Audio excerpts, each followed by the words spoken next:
Hi, Kelly Eckold here to take you through the key events of the week.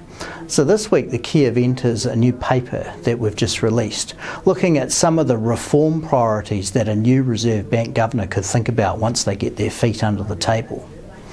We think there are opportunities for the Reserve Bank to make reforms to the way that they communicate monetary policy. And in particular, we think that the Reserve Bank could consider moving towards regular publicised votes after every meeting.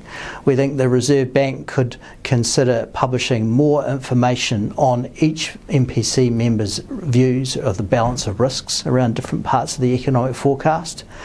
And we also think that the Reserve Bank could move to having a press conference after every meeting as opposed to just after every monetary policy statement.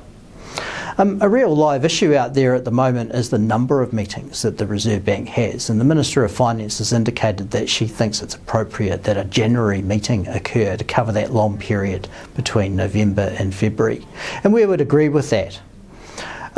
A more contentious issue is the specification of the inflation target, and in particular we note that in the last 25 years inflation has averaged about 2.6%, which is quite a bit higher than the 2% target, and we do wonder if it might be just appropriate to realign that target to 2.5%, closer to historical experience, in line with what the Reserve Bank of Australia uses, and be a bit more realistic in that regard.